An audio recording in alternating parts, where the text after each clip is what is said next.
भारत मातेला विनम्र अभिवादन करतो।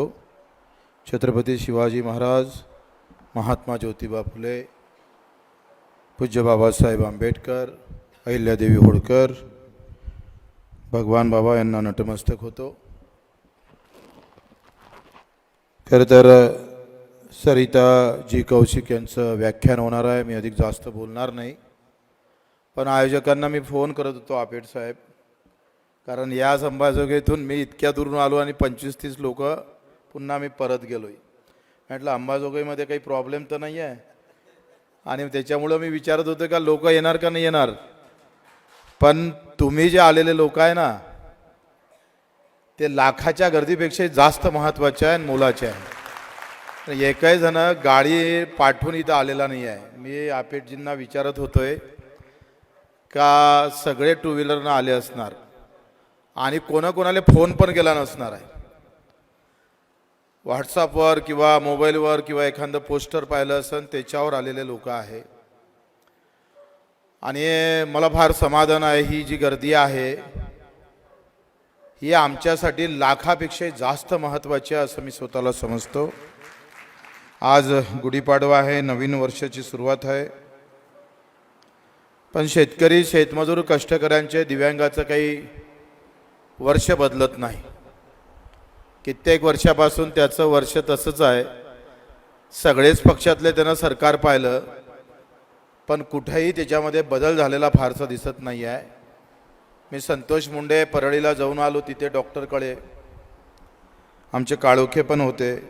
त्याने बच्चू भाऊ, जेवढे लोक असेल तेवढ्या याच्यात लवकर आटपून आपण समोर जाऊ, पण इथला कार्यक्रम आम्ही लक्षात घ्या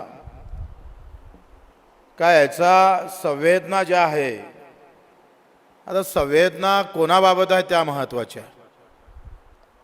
बऱ्याच लोकांना पार्टीच्या संवेदना असतं, पक्षाच्या संवेदना असतं, बऱ्याच लोकांना जातीच्या संवेदना आहे, काही लोकांना धार्मिक संवेदना आहे। पण मला इथं अनेक अभिमानाची आणि गर्वाची गोष्ट आहे का आम्ही सर्वांना शेतकरी, शेतमजुरांच्या संवेदना आहे, हे फार महत्त्वाचं आहे। जगाच्या व्यासपीठावर महासत्तेकडे जात असताना एवढा मोठं सगळं युद्धाचं रोज आपण पाहतो। दुसरीकडे देशामध्ये प्रचंड धार्मिकता आहे, म्हणजे कधी एखादं धार्मिक युद्ध होईल, एखादी दंगल गावात होईल, काही सांगता येत नाही। अशी सगळी अवस्था असताना बीड मात्र जातीच्या नावानं पेटतंय। बीड असं ऐकायला आलं का इथले नवीन नवीन प्रकार, इथला जातीचा संघर्ष, म्हणजे महासत्तेचा अलग, देश धार्मिक संघर्षावर उभा असताना बीड मात्र जातीय संघर्षामध्ये उभा राहतं तेव्हा फार वाईट वाटतं आहे। आणि त्या बीडमध्ये तुम्ही हा शेतकऱ्याचा पुरस्कार, म्हणजे मला वाटतं ही फार मोठी गोष्ट आहे। जिथं जातीची आग लागली आहे, पेटत आहे, तुम्ही शेतकरी म्हणून इथे उपोषणाला बसलात। शेतकऱ्याच्या संवेदना जागृत व्हाव्या म्हणून आम्ही इथे उपोषणाला बसलो। एखाद्या, आम्ही पाहतोय एखाद्या आगीला, लागलेल्या आगीला एखादा, ते म्हणतो ना खारुताई चोचीमध्ये काहीतरी पाणी घेऊन विझवत होती, तसा एकंदित केलेला तुमचा प्रयत्न हा लाख मोलाचा मला वाटतं। खरं तर ह्या सगळ्या ह्याच्यामध्ये हे आंदोलन चालू ठेवावं, शेतकऱ्यासाठी लढावं का नाही लढावं, ह्या भ्रमात खरं तर आम्ही आलो आहे।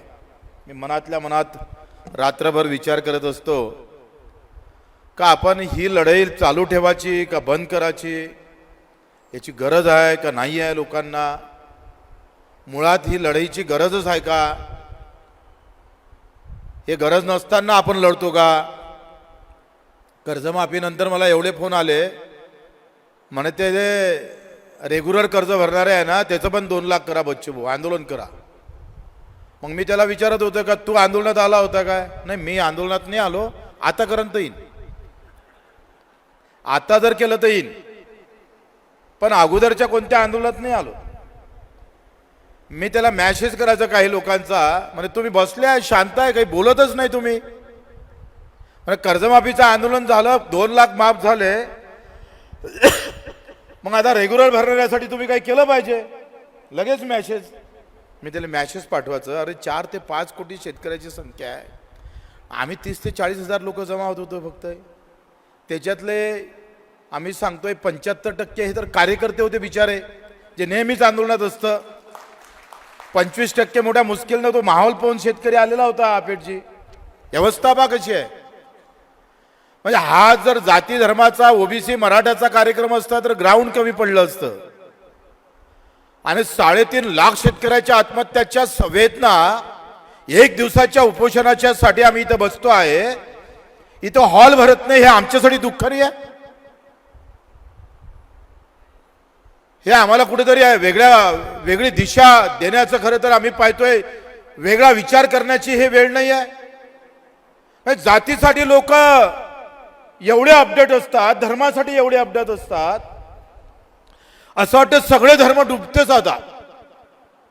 म्हणजे जे काही धर्म आले, जे काही मुस्लिम असेल, हिंदू असेल, बौद्ध असेल, कोणी असू दे, जे कट्टरवादी आहेत, सगळ्यांचं नाही म्हणत मी, पण प्रत्येक धर्मातले जे कट्टरवादी ज्या पद्धतीनं आव आणतं, असं वाटतं उद्यापासून हिंदू मरणार, तिकडे मुसलमान राहणार नाही अशी अवस्था आणतंय. अरे इतर रोज आमचा शेतकरी आत्महत्या करतं आणि तरी सुद्धा लोकांचे पावलं त्या आंदोलनाकडे जात नाही. याच्यासारखं दुःख आणि दुर्दैवाची गोष्ट नाही आहे, सगळ्यात मोठी दुर्दैवाची गोष्ट. आणि मी तर सांगतोय, आमचं आंदोलन सुटलं म्हणजे आम्ही मिटिंगला गेलोय, हो असं वाटत होतं का आपणच आत्महत्या करावं की काय, एवढी वाईट वेळ. हे मोबाईल मी पाहत नाही, माझं व्हॉट्सअप आणि ते काही मी ते काही वाचत नाही, मी ते ठेवतही नाही मोबाईलमध्ये. काय झालंय, 2 दिवस आंदोलन चाललं आणि पोलिसांनी काय केलं, आम्ही पोलिसांना बरोबर घेरलं व्यवस्थित आणि अतिशय गनिमी काव्यानं ते आंदोलन बरोबर ज्या स्थळी करायला पाहिजे त्या स्थळी आम्ही करण्यात यश आलं. आणि रायगडपासून, रंगपंचमीपासून तर रायगड नंतर टेंबा आंदोलन, रक्तदान आंदोलन आणि मग 350 किलोमीटर कोरपे साहेबाच्या गावापर्यंत आणि वसंतराव नाईकांच्या घरापर्यंत ते स्मारकापर्यंत आम्ही पैदल चाललो. नंतर अन्नत्याग आंदोलन केलं, अन्नत्याग नंतर नागपूरचं आंदोलन झालं. सातत्यानं 1 वर्ष गेले, 1 वर्ष त्याच्यातच राहिलो. या दरम्यान पडल्यानंतर माझ्यावर 80 गुन्हे दाखल झाले. 80 म्हणजे 50 ते 60 गुन्ह्यावर मी बाहेर निघालो बाइज्जत, आणि तेवढेच गुन्हे पुन्हा अधिक दाखल झाले. हे सगळं करत असताना कार्यकर्त्यामधला असणारा संभ्रम, आता कशाले करायचं आपण, ते लोकच येत नाही, तू कशाले मरमर करतोय. प्रचंड कार्यकर्त्यामध्ये जो उत्साह पाहिजे तोही नाही आहे. ते सांगतात हे करून फायदा नाही, लोक काही जागृतच नाही होते, येतच नाही आंदोलनात. ते म्हणतं गाडी पाठवा, डिझेल भरा, जेवायची व्यवस्था आहे का, असे लोक विचारतात. मग हे आपल्या लग्नाचा तर कार्यक्रम नाही ना बच्चू भाऊ, कायले करायचं हे फजूल. ह्या सगळ्या टोमण्या, ह्या सगळ्या विचित्र अवस्थेमध्ये हे आंदोलन घेऊन जात असताना जेव्हा मोठा जाम, म्हणजे विजय जावंदिया साहेबांनी म्हटलं का शरद जोशी साहेबांनंतर नागपुरात सगळ्यात मोठं आंदोलन 30 वर्षानंतर, बच्चू कडू हे मोठं आंदोलन तुम्ही केलं, हे पहिलं आंदोलन आहे 30 वर्षानंतर. याच्यात आम्हाला यश आलं खरे, पण आम्ही दुसऱ्या दिवसापासून आमची गर्दी कमी व्हायला लागली. त्यात 2-3 कारणं होते. एकतर 100 किलोमीटर जाम लागला होता, पैदल यायला कोणी तयार नाही, गाडी येता नव्हते, आणि सगळ्या पोलिसांनी गावागावातून येणाऱ्या कार्यकर्त्याला थांबवलं होतं. म्हणजे ते जाम केलं, आंदोलनात येणारा जो वर्ग आहे तो थांबवला. तिसरं असं का जेव्हा आम्ही 2 मंत्र्यांसोबत बसलो तेव्हा पाण्याच्या सरी सुरू झाल्या. आणि मला हे आंदोलनातले अनुभव आहे, मी बरेच अनुभव पाहिले. मी दिल्लीचं आंदोलन केलं दिव्यांगासाठी, 2016चा कायदा आणण्यासाठी.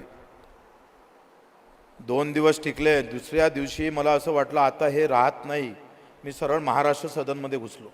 ते अक्कल आली म्हणून बरं झालं. आणि महाराष्ट्र सदनमध्ये घुसल्यावर लगेच मंत्री आलाय, म्हटलं फोडतो आम्ही, पेटूनच टाकतोय महाराष्ट्र सदन. ते मंत्री आले, आंदोलनाला वेळेवर वळण दिलं आणि ते जिंकलो. आणि 2016चा कायदा न मंजूर होणारा दिव्यांगाचा आपण मंजूर केला, तो देशात लागू झालाय. आता हे आंदोलन सरी येताना मला लक्षात आलं, आता याला ठेवण्यात काही मजा नाही आहे. आता आपण मिटिंगला हवं म्हटलं पाहिजे, गेलो पाहिजे मुंबईला, पण तेव्हाच तिथलेच कार्यकर्ते ते अति उत्ताळू होते, तर नाही मुख्यमंत्री इथं आला पाहिजे. पण वरतून पाणी सुरू आहे, मुख्यमंत्री इथं आला पाहिजे. आपलं नाक दाबणं तेवढं मोठं नाही आहे, तेवढी संख्या नाही आहे. सकाळी आम्ही जसं पाणी जोऱ्यानं सुरू झालं ना मंत्री गेल्यानंतर, एवढं धो पाऊस पडला का आम्ही 200-300च राहिलो. तिथं ट्रॅक्टर होते माझ्या मतदारसंघातले आले होते 15-20. 200-300 ट्रॅक्टर असेल. ते बिचारे आले कसे करून जेवणाची व्यवस्था करून. त्याच्यामुळं ते थोडीशी संख्या दिसत होती. मी रात्रभर त्यांना ते 200-250 कार्यकर्त्यांना आमदार निवासमध्ये तिथे दमदाटी देऊन त्यांना राहण्याची व्यवस्था केली. सकाळी आलो तर आमच्याजवळ फक्त त्या ग्राउंडवर 70-80 कार्यकर्ते होते. संपलं होतं ते. बरं झालं मीटिंग घेतली आणि मीटिंग घेतल्यामुळं 30 जून भेटली. त्या दरम्यान आम्ही विकलो, खपलो, मॅनेज झाला बच्चू कडू. अरे अरे अरे, म्हणजे शाबासकीची तर एक शब्द आमच्यासाठी निघत नव्हता. एवढं वाईट वाटायचं का एखादी बदलामी जेव्हा एवढं सगळं करून होतं ना, तेव्हा माणूस मेल्यापेक्षाही मेला होता. असं वाटतं आत्महत्या करणारा परवडला, पण आपलं असं जगणं परवडलं नाही. इतक्या आमच्या टोल केले. ते कोणं केले, काय केले, कहा केले माहीत नाही. पण आता जेव्हा कर्जमाफी झाली, तो शब्द खरा ठरला. त्याच्यानंतर एका गावात मी गेलोय, 50 लोक होते फक्त. हा तू केलं काय, तुझं काय त्याच्यात, हा कुठं आला बामटा करणारा. ह्या ज्या मानसिकता आहे ना, हाच खरं तर शेतकऱ्याला संपवत आहे. कष्टकऱ्यांच्या बाजू का कमी राहतं याचं कारण आम्ही आहे, सरकार नाही आहे. मी तर दाव्यानं सांगतो ना, ज्या दिवशी आमच्या भावना जागृत होईल ना, त्या दिवशी सरकार एका मिनिटात सरळ होऊ शकतं. एवढी ताकद शेतकऱ्यामध्ये आहे. पण आम्हीच आमच्यासाठी जागृत नाही हो. आम्हीच आमच्या शेतकरी म्हणून राहिले किती लोक हो. शेतकरी जातीचा झाला, धर्माचा झाला, पक्षाचा झाला, गटातटाचा झालाय, आणि त्याच्यातून शेतकरी उरतं किती, आणि मग त्याच्यासाठी लढाव किती माणसाला. हे मी काही फार मोठं लढलो नाही, मी काही श्रेय घेत नाही आहे. मी त्या कर्जमाफीचं श्रेय घेऊ इच्छित नाही आणि मला घ्यायचंही नाही, बिलकुल नाही. ते तर आले सगळे बिचारे कार्यकर्ते, सगळ्यांनी मदत केली. 7 दिवस आम्ही उपोषणाला बसलो. तो परभणीचा एक कार्यकर्ता आहे, हात तुटलाय, तो 350 किलोमीटर पायी चालला. 7 दिवस उपोषणाला होता. आत्ता मेळघाटमध्ये मी गेलोय, तिथं पण तो होता. परभणीचा माणूस, त्याला काय लेनदेन नाही. विचारानं जुळलेले लोक जेव्हा जमतात तेव्हा ते आंदोलन मोठं होतं. इथं जेव्हा बिल्ले घालून लोक दिसत आहे ना, मला फार चांगलं वाटत आहे. आणि माझ्या सत्काराच्या त्या फ्रेमवर ना शेतकरी संघटनेचा बिल्ला आहे. हा माझ्यासाठी सगळ्यात मोठी गोष्ट आहे, सगळ्यात मोठी गोष्ट. तो बिल्ला म्हणजे आमच्यासाठी अधिक प्रेरणा देणारी ताकद आहे. माझा भाऊ तो घालून आंदोलन करत होता. माझ्या पिढ्याना पिढ्या, अपेड असेल, कोणी रघुनाथ दादा असेल, विजय जावंदेजी असेल, चटपजी असेल, राजू शेट्टी असेल, जे कोणी शेतकऱ्यासाठी लढतंय, कसंही असू दे पण लढतंय. ही लढाई फार सोपी नाही राहिली, फार कठीण आहे. अहो एवढं जर आम्ही सांगतोय ते दिव्यांगन, ते शेतकऱ्यासाठी एवढी लढाई जर आम्ही जातीची लढलो असतो ना, आम्ही तर सरकार पाडलं असतो. एवढे आमदार राहिले असते आमच्याजवळ.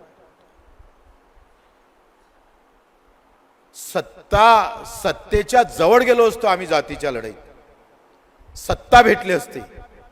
पण शेतकऱ्याच्या लढाईत आशीर्वाद भेटतं, दिव्यांगाच्या लढाईत आशीर्वाद भेटतं, ते फार महत्वाचं आहे सत्तेपेक्षा. तरी या सगळ्या निराशाच्या वातावरणात सुद्धा आम्ही ही लढाई अतिशय ताकदीनं, जेवढी आमच्यात ताकद आहे. काल 250 किलोमीटर मी मेळघाटात फिरत होतोय. 22 गावं आहे, त्यांना लाईट म्हणून काय असतं माहीत नाही. 22 गावात लाईटच नाही. तुम्हाला लाईट आता क्या, तो लाईट क्या होता है. एक आत्महत्या नाही आहे. 55 गावामध्ये पिण्याचं पाणी नाही आहे अजून. काय करामत आहे. एका गावाला 62 गाव आहे, 65 गाव, 64 गाव. 64 गावामध्ये एका गावाला 2-2 कोटी रुपये लागले खर्च. 2 टाक्या बांधल्या दिसतं गावात. नळाच्या तोट्या पण आहे घरोघरी समोर. मोटर आहे, विहीर आहे, पण टाकीत पाणीच नाही आहे. कुठं संवेदना आहे. एवढ्या सगळ्या गोष्टी करत असताना मुख्यमंत्र्यांना ह्या गोष्टी माहीत नसेल, राज्यकर्त्यांना माहीत नसेल ह्या गोष्टी. हर घर जल म्हणणारं आमचं सरकार अजूनही त्या मेळघाटातल्या लोकांना पाणी नळातून कसं आहे ते माहीत नाही. 75व्या वर्ष निघून जातं आपलं. ह्या सगळ्या व्यवस्थेच्या विरोधात खरं तर संवादही संपलेला आहे आणि संवेदनाही संपलेला आहे. संवादही राहिला नाही आणि त्याच्यामुळं संवेदनाही राहिलेला नाही आहे. तुम्ही पुरस्कार दिला संवेदनाचा. मी फक्त परमेश्वराला किंवा निसर्गाला इतकीच विनंती करतोय का आमच्या संवेदना धर्मजातीपेक्षा कष्टकरी माणसासाठी उभ्या राहू दे, त्या जिवंत राहू दे, एवढा आशीर्वाद मागतो आहे. तुमच्या सत्कारातून निश्चितच माझ्या कार्यकर्त्याला, आमच्या शेतकऱ्याला एक वेगळी दिशा भेटल. तुम्ही कमी जरी असले, तुम्ही जो प्रयत्न केला, आयोजक साहेबांनी मला नावही माहीत नाही, फक्त मी अंबाजोगाईन कार्यकर्ता असं म्हणून त्यांचं नाव मी सेव्ह केलं, मला गडबड होती तर. परंतु त्यांना मी विचारत होतो खरंच लोक येईन का, कारण यांनी तो एक फोटो आला होता का तरी याटोले बॅनर लावलं आणि ते फिरून राहिले. म्हटलं नक्कीच 25-30 लोक राहील तरी जाऊ, कारण कार्यक्रमाचा जो विषय आहे ना तो फार महत्त्वाचा आहे. त्यासाठी गर्दी महत्त्वाची नसतं, संवेदना महत्त्वाच्या असतं, त्याच्या भावना महत्त्वाच्या असतं आणि त्या तुम्ही जपल्या आहे. कौशिक मॅडमचं तर आम्ही पाहतोय ताईचं. मी जेव्हा आमदाराची रावटी आपल्या गावात ह्या जो कार्यक्रम राबवला होता, वाटे पहिलं तुम्ही ABP माझा लावते, स्वतः ग्राउंडवर उतरून, म्हणजे आमचं कोणी दाखवतच नव्हतं हो काही. आमचा जो इतका चांगला उपक्रम एका वर्षामध्ये, मला वाटतं ते माझं पहिलं वर्ष होतं आमदारकीचं, मी 8 दिवस 47 डिग्रीच्या तापमानामध्ये मी फिरत होते आणि माझ्यासोबत अधिकारी पण. आम्ही झोपत होतो, अधिकारी 40, 50, 60 अधिकारी तालुक्याचे, आणि नागरलेल्या वावरात झोपायचं. आम्ही रात्र मुक्काम करायचं शेतामध्ये आणि सकाळी लोकांमध्ये काम करायचं. मला वाटतं भारताच्या इतिहासात हे पहिल्यांदा घडत होतंय. मी तेव्हा 55,000 फेरफार जे झालेच नव्हते ते माझ्या पहिल्या रावटीत आणि 8 दिवसात झाले होते. एवढी ताकद होती लोकांमध्ये. जो संवाद असताना तो एकदा जुळला का आपोआपच संवेदना जागृत होत आहे, आणि संवेदना जागृत झाली का चळवळ तयार होतं, आणि चळवळ तयार झाली का आंदोलन उभं राहतं, आंदोलन उभं झालं का माणसं उभं राहतात, माणसं उभे राहिले का पुन्हा वेदना मिटण्याचं काम त्याच्या हातून होत असतं. हा मोठा प्रवास जरी असला तरी तो फार महत्त्वाचा आहे. या सगळ्या अंधारलेल्या अवस्थेमध्ये सध्या निवडणुका म्हटलंय, माझे तर अर्धे कार्यकर्ते म्हणे तुमच्या या आंदोलनाला मतच भेटत नाही बच्चू भाऊ. मी तयार केलेले 20-20 वर्ष तयार केलेला कार्यकर्ता वेगवेगळ्या पक्षात चालला गेला. मजबूत कार्यकर्ता जो तयार झाला. आता 2 नगरसेवक आम्ही निवडून आणले, ते लगेच दुसऱ्या पक्षात चालले गेले. म्हणजे निधीच भेटत नाही. आणि लोकांना निधी पाहिजे हो, माणूस थोडा पाहिजे, रस्ते पाहिजे काँक्रीटचे. त्या काँक्रीटच्या रस्त्यामुळे तो निधी तिकडे भेटते म्हणून गेला. ह्या सगळ्या अशा व्यवस्थेमध्ये पुन्हा जो कार्यकर्ता आमच्यासाठी लढत असता, आमचा शब्द पडू देत नाही, त्या कार्यकर्त्याला बच्चू कडू मानाचा मुजरा अर्पण करतो. खरं तर त्याच कार्यकर्त्यामुळे हे आंदोलन चालू आहे. ते जर नसते तर कदाचित मला वाटतं हे आंदोलन, नाहीतर आम्ही पाहिलोय काय अवस्था होती. देवाभाऊ सांगत होते योग्य वेळी करू, तुम्ही ऐकलं असेल भाषण. आणि नंतर काय म्हणत होते का ठीक आहे दुष्काळ पडला तर आता आम्ही कर्जमाफी केली, आणि उद्या जर दुष्काळ पडला तर पुन्हा करावं लागेल. मी देवाभाऊला एक पत्र लिहिलं, म्हटलं देवाभाऊ आम्ही तुम्हाला मागणी करत होते तेव्हा तुम्ही दुष्काळाची वाट पाहत होते. आता दुष्काळ पडला तर तोच शेतकरी सोडला. या वर्षाचा शेतकरी दुष्काळातला शेतकरी आहे. 2025-26चा रनिंग कर्जदार हा दुष्काळातला शेतकरी आहे. आणि देवाभाऊ विसरून गेले.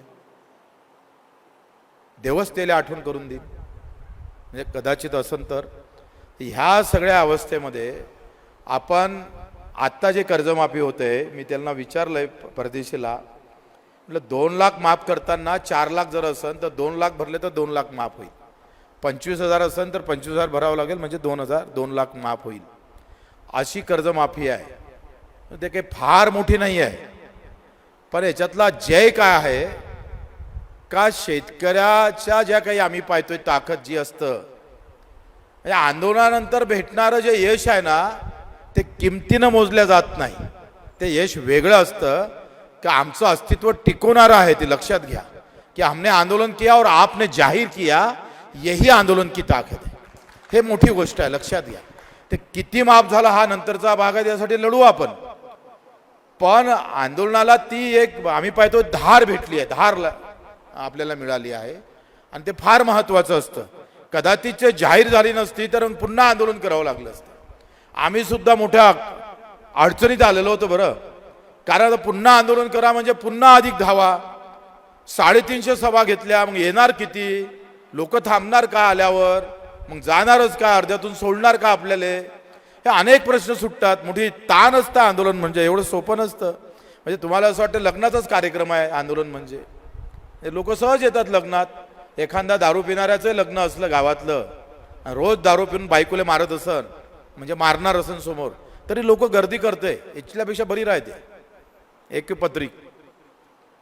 म्हणजे दारू पिणाऱ्याच्या लग्नातली गर्दी मात्र आपण प्रचंड होताना दिसतं. आणि आंदोलनातली साधा महाप्रसाद जर ठेवा तुम्ही, त्या महाप्रसादात एवढी गर्दी असतं. आणि आयुष्यातलं आमचं अन्न हिसकून घेणारं सरकार, त्याच्या विरोधात लढायचं असलं, आयुष्याची आमची जर खऱ्या अर्थानं भूक बुजवायची असली तर तेव्हा मात्र लोक येत नाही. हा मोठा विषय आहे. धर्म आणि जातीच्या या सगळ्या लढाईमध्ये ही हक्काची लढाई किती काळ आम्ही तेवत ठेवू. कारण आत्ता जी अवस्था ही प्रचंड धार्मिकतेची आहे, प्रचंड जातीवादाची अवस्था आहे. आणि अशा अवस्थेमध्ये हा शेतकऱ्याच्या हक्काची, मजुराची लढाई, माझ्या दिव्यांग बांधवाची लढाई कशी जिवंत ठेवता येईल, तारेवरची कसरत जरी असली तरी आम्ही ही कसरत पूर्ण केल्याशिवाय राहणार नाही असं शब्द देतो. माझा सत्कार केला त्याबद्दल आभार मानतो आणि ते 2 शब्द संपवतो. एबीपी माझा, उघडा डोळे बघा नीट.